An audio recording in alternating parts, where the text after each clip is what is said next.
ఆలయం కరుణాలయం నమామి భగవత్పాదం శంకరం లోకశంకరం శంకరం శంకరాచార్యం కేశవం బాదరాయణం సూత్రభాష్యకృతౌ వందే భగవంతౌ పునః పునః వసుదేవసుతం దేవం కంసచాణూరమర్దనం దేవకీ పరమానందం కృష్ణం వందే జగద్గురుం శ్రీకృష్ణ పరబ్రహ్మణే నమః. య ఏవం వేత్తి పురుషం ప్రకృతిం చ గుణైః సహ సర్వథా వర్తమానోపి న స భూయో అభిజాయతే.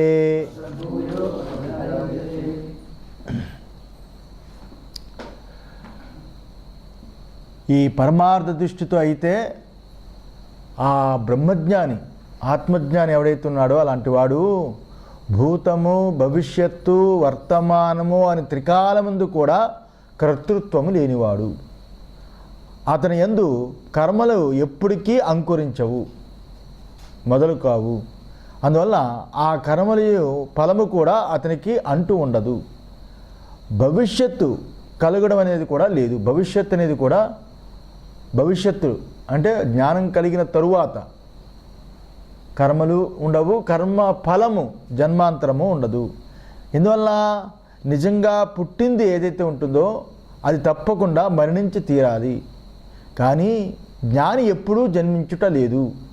అందువల్ల ఏ బ్రహ్మము అజం పుట్టుక లేదని తెలుసుకున్నాడో ఆ బ్రహ్మము తానని గుర్తించిన జ్ఞాని, తన స్వరూపమే అని గుర్తించిన జ్ఞాని, ఆ జ్ఞాననిష్టలో ఉన్నవాడు అతడు ఎప్పుడు అజుడే.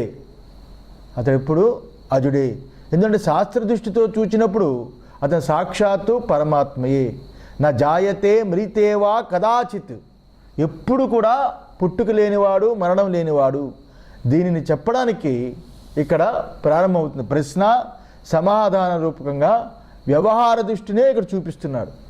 వ్యవహార దృష్టితో చూపిస్తున్నాడు. పరమార్థ దృష్టితో నేను చెప్పాను, వ్యవహార దృష్టిగా ఇప్పుడు చూపిస్తున్నాడు. పూర్వపక్షి అడుగుతున్నాడు, అస్తు తావత్ జ్ఞాన ఉత్పత్తి ఉత్తరకాల కృతానాం కర్మణాం జ్ఞానేన దాహో జ్ఞాన సహభావిత్వాత్. అస్తు, మీరు చెప్పింది అగుగాక, అలా అవ్వచ్చు. కానీ జ్ఞానోత్పత్తి అనంతరం సంచిత కర్మలు, అలాగే జ్ఞానం కలగకముందున్న కర్మలు అస్తు నశించిపోవచ్చు. కానీ జ్ఞానోదయం అనంతరం, జ్ఞానోత్పత్తి అనంతరం చేసే కర్మలు అవి ఈ సంచిత కర్మలు జ్ఞానం కలగక కర్మలు కాకుండా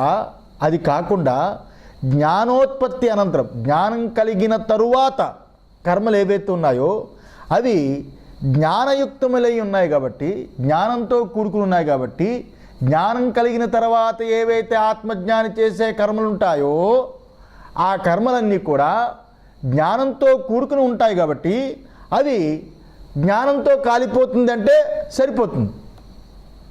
జ్ఞానం కలిగిన తర్వాత చేసే కర్మలు జ్ఞానం చేత కాలిపోతుందంటే సరిపోతుంది. నతు ఇహ జన్మని జ్ఞాన ఉత్పత్తే ప్రాక్ కృతానాం అతీత అనేక జన్మాంతర కృతానాం చ దాహోయుక్త. అయితే ఈ జన్మయందు జ్ఞానం కలగకముందు చేసి ఉంటాడు కదా కర్మలు. జ్ఞానము కలగకముందు చేసే కర్మలు, ఆ రకంగా పూర్వజన్మలో చేసిన కర్మలు, సంచిత కర్మలు, ఈ రెండు కర్మలు కాలిపోతాయండము సరికాదు. జ్ఞానం కలిగిన తర్వాత చేసిన కర్మలు కాలిపోతాయంటే జ్ఞానాగ్ని దగ్ధ కర్మ అని అంటే బాగుంది. కానీ జ్ఞానం కలగకముందు చేసిన కర్మలు ఏమవుతాయి? అనేక జన్మల నుంచి చేసిన కర్మలు ఏమవుతాయి? ఆ కర్మలు కూడా దహింపబడతాయంటే అది బాగోలేదు. అని అడుగుతున్నాడు. అర్థమైందా? అంటే సిద్ధాంతి చెప్తున్నాడు సమాధానం, నా అలా కాదయ్యా. ఎందుకంటే సర్వకర్మాణి ఇది విశేషణాత్ 4:37 అధ్యాయం 37 శ్లోకంలో సర్వకర్మాణి మనసా సన్యస్యాస్తే సుఖం వసి అని జ్ఞాని లక్షణాన్ని చెప్పింది. సర్వకర్మాణి సమస్త కర్మలు, సర్వకర్మలని విశేషణంతో చెప్పింది. విశేషణంతో సర్వకర్మలని చెప్పింది. కర్మలు అని చెబితే నువ్వు అన్నట్టుగా ఆలోచించవచ్చు. సర్వ అనే విశేషణం చెప్పింది. సర్వ అంటే ఆ సమస్త కర్మలు అని కదా అర్థం. పూర్వపక్షి అంటున్నాడు, జ్ఞాన ఉత్తరకాల భావినాం ఏవా సర్వకర్మణాం ఇది చేత్. పూర్వపక్షి అంటున్నాడు, సర్వకర్మాణి అని విశేషణం కలదని మీరు అంటున్నారు కదా. నేనేమంటానంటే జ్ఞాన ఉత్తరకాల భావినాం ఏవ, జ్ఞానం కలిగిన తర్వాత ఆ కాలముందు కలిగే సర్వకర్మలు దహనమే ఇక్కడ చెప్పబడింది. ఎక్కడ? ఆ 4:37 సర్వకర్మాణి మనస అని చెప్పాడే, అక్కడ జ్ఞానము కలిగిన తరువాత, జ్ఞానము కలిగిన తరువాత చేసే ఆ కాలంలో చేసే కర్మలు ఏవైతే ఉంటాయో ఆ కర్మల్ని సర్వకర్మలు, ఆ కర్మల్ని సర్వకర్మలు అని అక్కడ చెప్పిందని చెప్పచ్చు కదా అని అంటున్నాడు. అర్థమైందా? సిద్ధాంత్ అంటాడు, నా అలా కాదయ్యా. సంకోచే కారణ అనుపపత్తే, నీ సంకోచానికి ఏ కారణము లేదు. సంకోచం అంటే సంశయం. సంశయము అవునా కాదా అనే ఆలోచన ఏదైతే ఉందో నీ సంకోచము, అది సరికాదు. ఆ విధంగా నువ్వు ఏదైతే అర్థం చెప్తున్నావో అలా చెప్పడం సరికాదు. సర్వకర్మలు అంటే జ్ఞానం కలిగిన తర్వాత సర్వకర్మలను తీసుకోవచ్చు కదా అని ఏదైతే చెప్తున్నావో ఆ రకంగా సరికాదు. ఎందువల్లంటే ఇప్పుడు వ్యవహారిక దృష్టితో చెప్తున్నాడు, లోక దృష్టి. యత్తు ఉక్తం యథా వర్తమాన జన్మ ఆరంభకాని కర్మాణి నక్షీయంతే ఫలదానాయ ప్రవృత్తాని ఏవా సతి అపి జ్ఞానే తథా అనారబ్ధ ఫలానామపి కర్మణాం క్షయో నయుక్త ఇతి. యత్తు ఉక్తం యథా వర్తమాన జన్మ ఆరంభకాని, ఏ రకంగా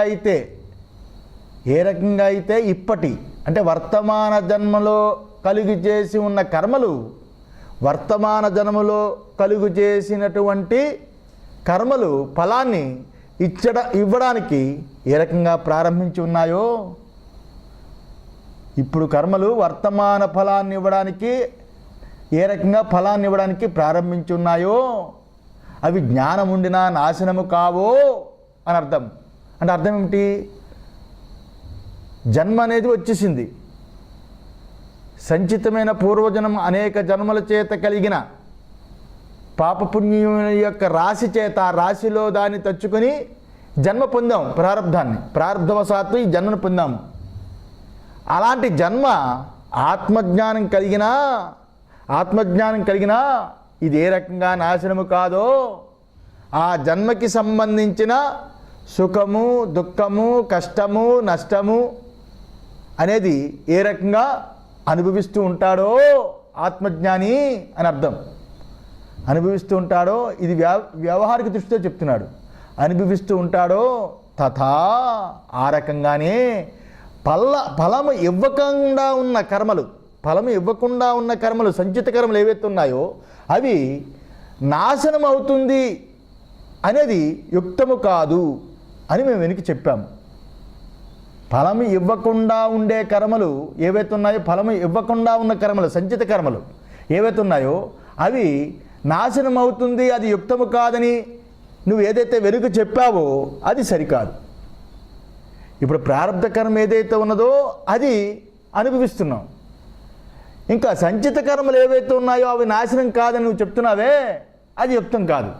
ప్రారంధ కర్మ ఏదైతే ఉందో అది అనుభవిస్తున్నాం కాబట్టి పోతుంది. ఇంకా ఆగామి కర్మలు ఏవైతే ఉన్నాయో జ్ఞానం చేత జ్ఞానాగ్ని కర్మ సర్వకర్మాణి,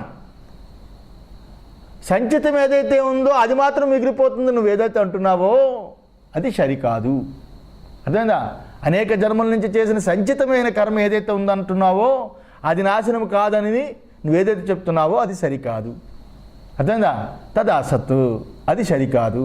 ఎందుకంటే కథం, ఎందుకు సరికాదు అంటే నేను చెప్తున్నాను విను. తేషాం ముక్తేషువతు ప్రవృత్త ఫలత్వాత్, ఆ కర్మలు ఏవైతే ఉన్నాయో విడిచిన బాణము వలె ఫలాన్ని ఇచ్చడానికి ప్రారంభించబడి ఉన్నాయి. విడిచిన బాణము ఏ రకంగా వదులుతామో ఆ బాణము దాన్ని కాపలేం కదా, వదిలేసాం బాణాన్ని, అవి ఫలాన్ని ఇవ్వడానికి ప్రారంభించి ఉన్నాయి. యథా పూర్వం లక్ష్యవేధాయ ముక్త ఇషు ధనుషో లక్ష్యవేధ ఉత్తరకాలమపి ఆరబ్ధవేగక్షయాత్ పతనేన ఏవ నివర్తతే. ఏవం శరీర ఆరంభకం కర్మ శరీరస్థితి ప్రయోజనే నివృత్తే అపి ఆ సంస్కార వేగక్షయాత్ పూర్వవతు వర్తతే ఏవ. ఏ రకంగా అంటే ఆ కర్మలు విడిచిన బాణము వలె ఫలాన్ని ఇవ్వడానికి ప్రారంభించబడి ఉన్నది. ఏ కర్మలు? ఆ సంచితమైన కర్మలు విడిచిన బాణము వలె ఫలాన్ని ఇవ్వడానికి రెడీగా ఉంది. ఎందుకంటే పుట్టాము, ఫలాన్ని ఇవ్వడానికి రెడీగా ఉన్నాయి. వదిలిన బాణాన్ని ఎలాగ ఆపలేమో అలాగే ఉంది.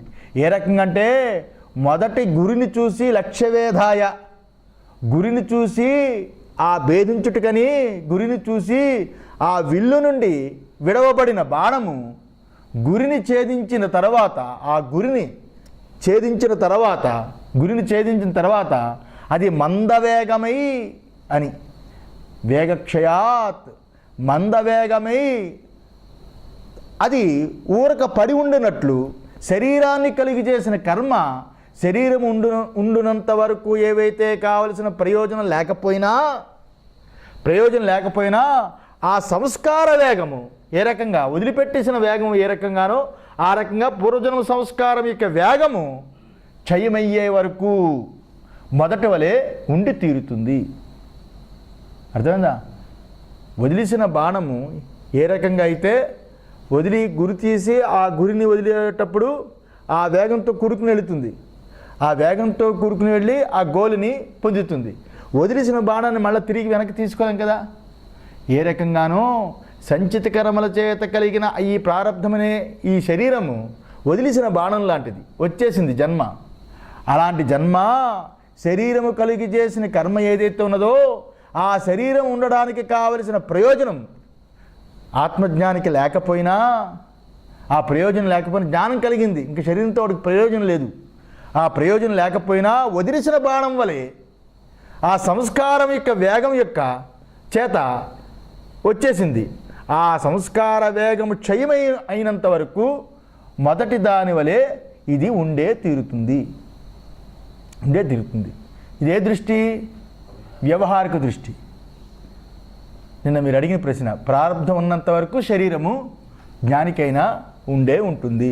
అందులో వ్యవహారిక దృష్టితో ఇక్కడ సాంఖ్య సిద్ధాంతాన్ని అనుసరించి చెప్పింది. నిజంగా శరీరం లేనే లేదు. ఎందువలంటే ఆగామి సంచితము వలన వచ్చిన ప్రారంధముతో కూడుకుని ప్లస్ మరలా ఆగామి కర్మలు, క్రొత్తగా చేసే కర్మలు. ప్రారంధం చేత పుట్టిన ఈ జన్మ మళ్ళా క్రొత్తగా చేసిన కర్మలు ఏవైతే ఉంటాయో అవి ఆగామి చేయడానికి ఇప్పుడు ప్రారంధమైన శరీరం రావడానికి సంచితము. ఈ మూడు ఎక్కడున్నాయి? అవిద్యాస్వరూపమై ఉన్నాయి. భూతము, వర్తమానము, భవిష్యత్తు మూడు కాలాలు అవిద్యాస్వరూపమై ఉన్నది. కాలం ఎక్కడున్నది? కాలము ఎప్పుడొచ్చింది? కాలం యొక్క స్వరూపం ఏమిటి అని విచారిస్తే కాలానికి నిలకడ లేదు, కాలానికి రూపం లేదు, కాలానికి స్వరూపం లేదు. కాలం అనేది కేవలం ఆలోచన. కాలం అనేది కేవలం ఆలోచన. వర్తమానాన్ని బట్టి అది భూతము, రాబోయేది భవిష్యత్తు అంటున్నామే కానీ వర్తమానం అనేది ఎంతవరకు? దానికి కొలమానం ఏమిటి? ఏ కొలమానాన్ని బట్టి వర్తమానం చెప్తావు? ఇప్పుడు పాఠం చెప్పాము, పాఠం చెప్తున్న సమకాలంలో వర్తమానం అంటాము. వర్తమానం ఏమవుతున్నది? భూతం కింద మారిపోతున్నది. భవిష్యత్తు ఏమవుతున్నది? వర్తమానం కింద వస్తున్నది. ఈ వస్తున్నది భవిష్యత్తు వర్తమానం కింద, వర్తమానమేమో ప్రస్తుతం వర్తమానం భూతం కింద మారిపోతుంది. ఇదంతా కదా బుద్ధిభావమే కదా, బుద్ధివృత్తే కదా. బుద్ధివృత్తియే భూతము, భవిష్యత్తు, వర్తమానం అనే 3 కాలాలుగా అది తోచుచున్నది. అందువల్ల కాలం అనేది బుద్ధి యొక్క ఆలోచన. బుద్ధి అవిద్యాస్వరూపమై ఉన్నది.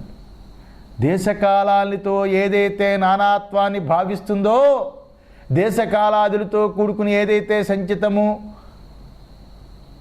ప్రారబ్ధము, ఆగామి ఇటువంటి వాటితో కూడుకుని బుద్ధి తెలియజేస్తున్నదో అది బుద్ధిజన్యమైనది.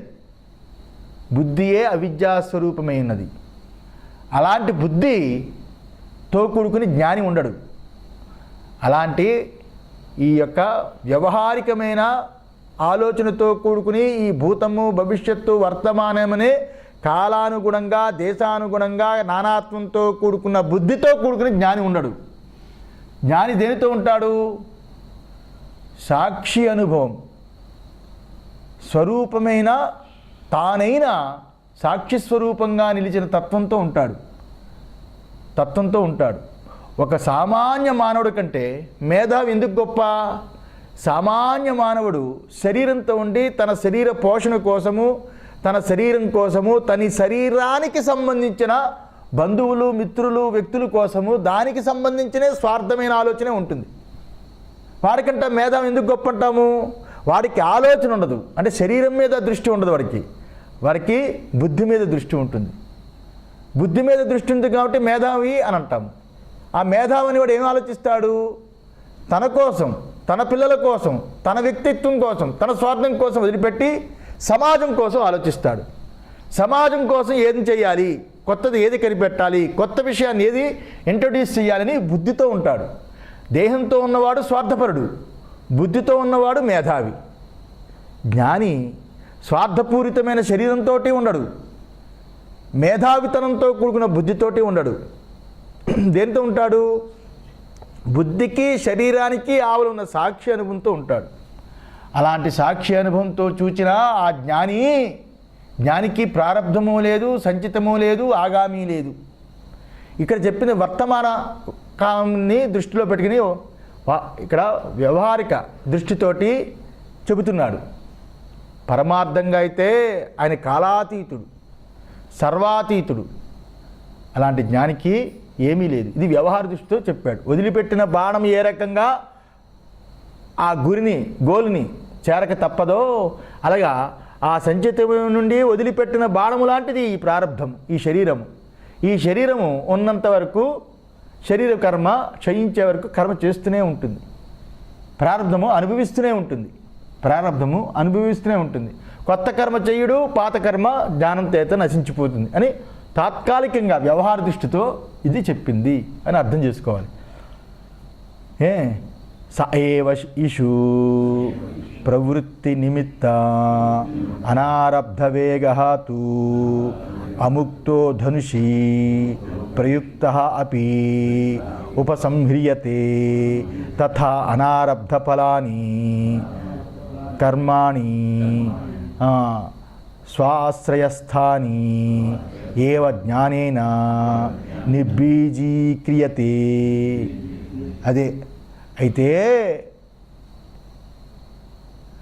అయితే అదే బాణం వెళ్ళడానికి, అదే బాణం బయటికి వెళ్ళడానికి, ఆ గురిపెట్టిన బాణం బయటికి పోవడానికి, అంటే వాడి చేతుల నుంచి బయటికి పోవడానికి కావలసిన వేగం ప్రారంభించినట్లు ఆ బాణము ప్రారంభించడానికంటే ముందు వదలకుండా ఉండే ఆ విల్లు యొక్క దాంట్లో ఉన్నప్పుడు ఆ సంధించి ఉన్నా వెనకకు తీసుకోవడం ఏ రకంగా సాధ్యం కాదో తిరిగి మరలా బాగా లాగాము వదులుతున్నప్పుడు ఇంకా వదలలేదు కానీ బాగా ఇచ్చేసాము, ఇంకా వెనకకు తీసుకోవడం సాధ్యం కానంత స్పీడ్లో దాన్ని ఏ రకంగా ఉంచామో, ఆ వేగాన్ని వెనుకకు తీసుకోవడానికి సాధ్యం కాని స్థితిలో ఏ రకంగా ఆ బాణాన్ని ఉంచామో ఆ రకంగానే ఫలాన్ని కలిగించక ముందు ఉన్న కర్మలు వాటి ఆశ్రయమునందు ఉండగానే, అంటే అంతఃకరణములో సంచిత వాసనలు ఉండగానే నిర్బీజమై కర్మరూపానికి కలిగిస్తూ ఉన్నవి, కర్మరూప రీతి వలె కలిగిస్తున్నవి. అవి జ్ఞానము చేత నిర్బీజములై ఉంటాయి. అవి జ్ఞానము చేత జ్ఞానేన నిర్బీజ క్రియతే, జ్ఞానం చేత నిర్బీజం అవుతుంది. అర్థమైందా?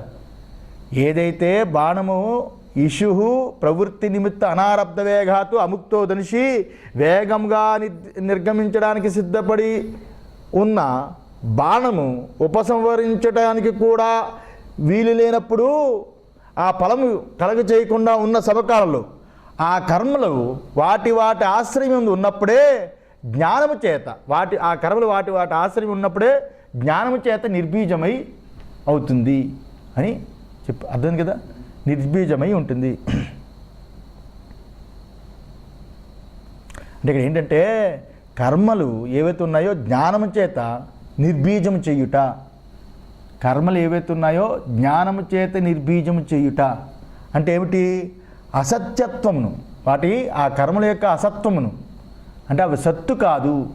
కర్మల వల్ల వచ్చే ఫలమన్నీ కూడా అవి కేవలము అసత్రూపము, సత్యరూపము కాదు. ఏ ఫలాలు వస్తున్నాయో ఆ ఫలాలు లోకాంతరాలతో కూడుకున్న సర్వ ఫలాలు మిథ్యాస్వరూపము అని తెలియచేయడం ద్వారా అకర్తైన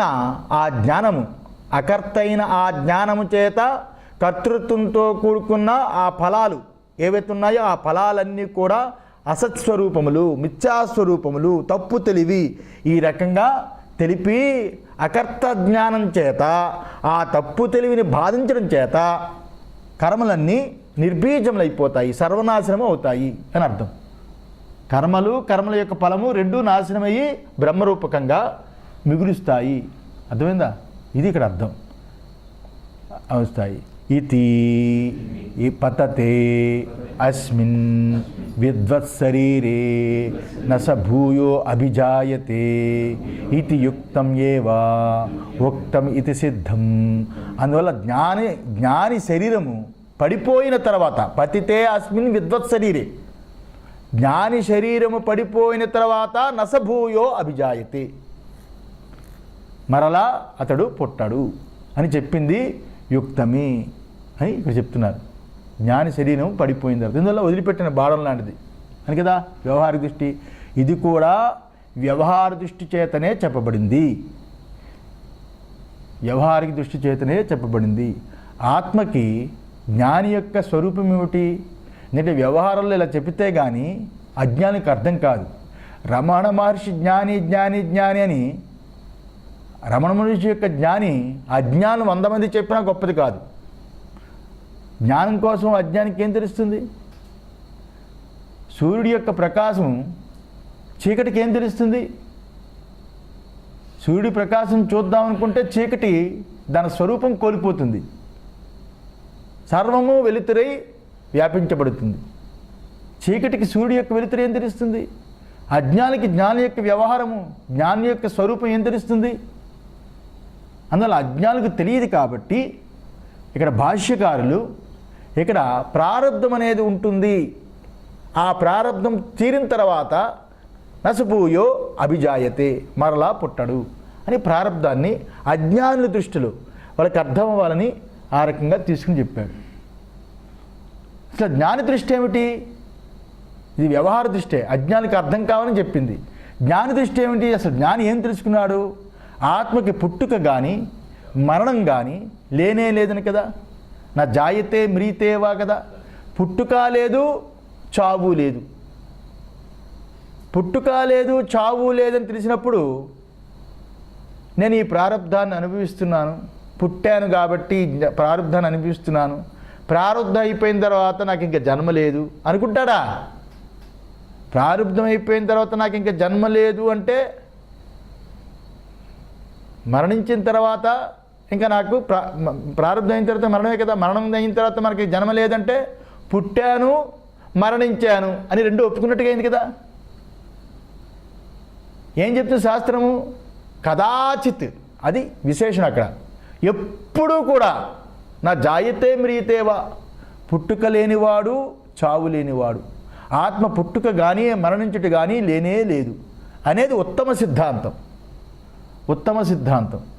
నా జాయతే మ్రియతేవా కదాచిత్ అన్నట్లు ఆత్మకి జన్మ, ఉనికి, పెరుగుట, మార్పు చెందుట, నశించుట, అలాగే మరణము, ఇలాంటి షడ్భావ వికార రహితమైనది ఈ ఆత్మ.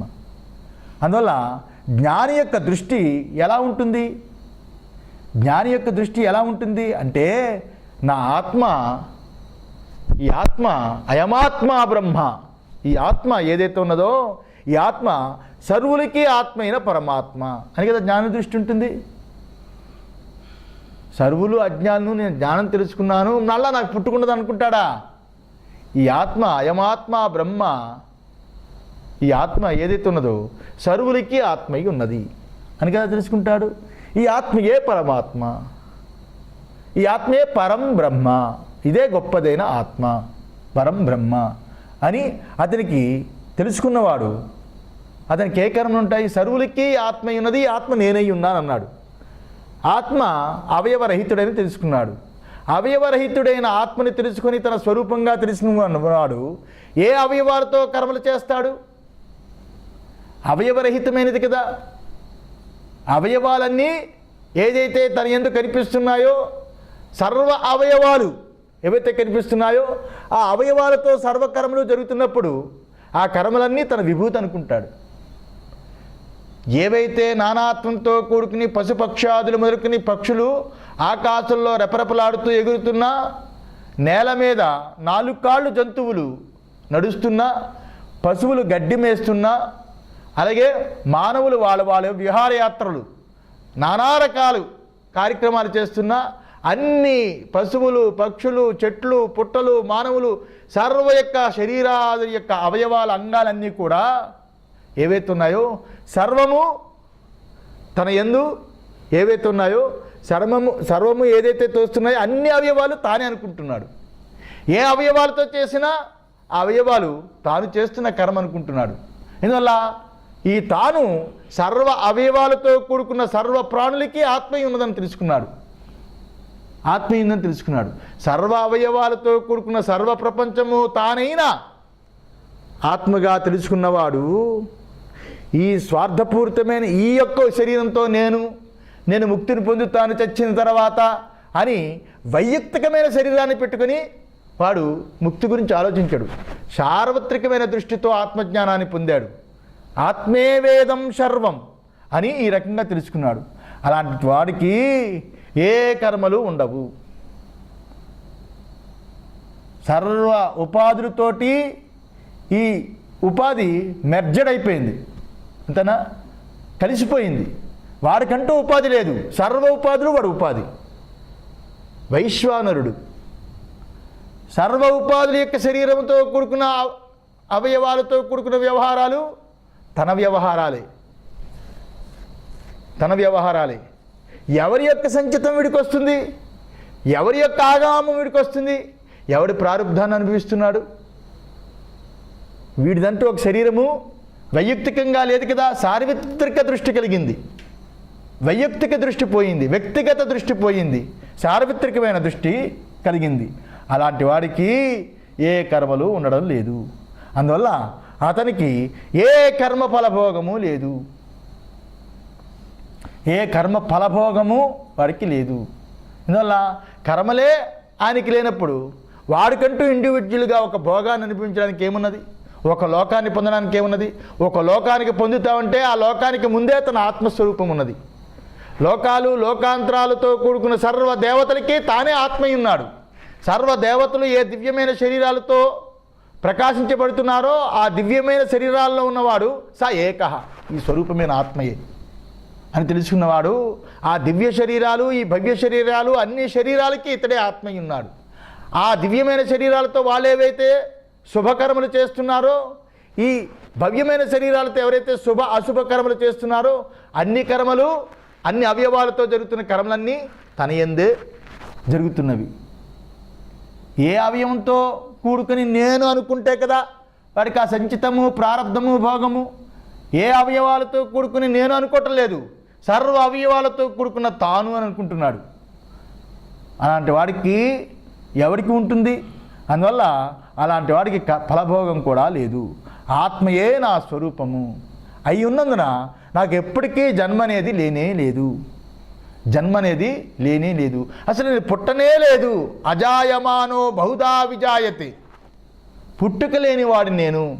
అనేక రూపాలుగా నేనే, అన్ని నానాత్మకంగా దేవతలుగా, అలాగే మానవులుగా, పశువులుగా, పక్షులుగా, చెట్లుగా, పుట్లుగా అనేక రూపాలుగా నేనే తోస్తున్నాను. కానీ నిజంగా అజాయమాన, పుట్టుక లేని వాడిని అని ఈ రకంగా జన్మ లేని దాన్ని ఆయన తెలుసుకున్నాడు. అలాంటి వాడు అతడు నిజంగా నిత్య అశరీరుడు. ఆయనకంటూ ఒక శరీరం లేదు, నిత్య అశరీరుడై ఉన్నాడు. ఆ దృష్టితో చూస్తే అతడు మరలా జన్మించుట లేదు, మరలా జన్మించుట లేదు. ఎవడు అవిద్య వలన దేహాదులే తన స్వరూపమని, తన ఆత్మని ఎవడైతే తెలుసుకుంటాడో అలాంటి వాడికి పరిచ్ఛిన్న స్వరూపమైన దేహాన్ని నేను అనుకోవడం వల్ల అలాంటి వాడికి కామప్రాప్తి కోసం, కోరికల యొక్క ఫలాల కోసం శరీరాంతరాన్ని మళ్ళా పొందుతాడు, ఇంకొక శరీరాన్ని పొందుతాడు. అయితే ఆత్మస్వరూపాన్ని తెలుసుకున్న వాడు ఎవడైతే ఉన్నాడో అలాంటి ఆత్మస్వరూపాన్ని తెలుసుకుని అవిద్యాకృతాత్మల్ని నాశపరుచుకున్న ఆ కృతాత్ముడు ఎవడైతే ఉన్నాడో, అవిద్యాకృతాత్మలు అంటే కృతాత్మలు అంటే దేహమే నేననుకొని, బుద్ధియే నేననుకొని, మనస్సే నేననుకొని, ఈ రకంగా ఇవన్నీ అవిద్యా స్వరూపమే. అన్నమయ, ప్రాణమయ, మనోమయ, విజ్ఞానమయ, ఆనందమయ, ఇవన్నీ అవిద్యాకృతాత్మలని ఎవడైతే తెలుసుకొని వాటన్నిటినీ తొలగించుకుంటాడో అలాంటి వాడు కృతాత్ముడు. అలాంటి కృతాత్ముడికి ఆ కామములు ఆ శరీరం ఉన్నప్పుడే ఇక్కడే నాశనమైపోతుంది. శరీరం ఉన్నప్పుడు ఇక్కడే నాశనమైపోతుంది. ఇందులో అన్నమయాన్ని తీశాడు, ప్రాణమయాన్ని తీశాడు, మనోమయాన్ని తీశాడు, విజ్ఞానమయాన్ని తీశాడు. ఆనందమయానికి పుచ్చమ వలె నిలిచి ఉన్నాడు, పుచ్చమ వలె నిలిచి ఉన్నాడు. ఆనందమయమైన నేనుకి ఆశ్రయంగా బ్రహ్మపుచ్చంగా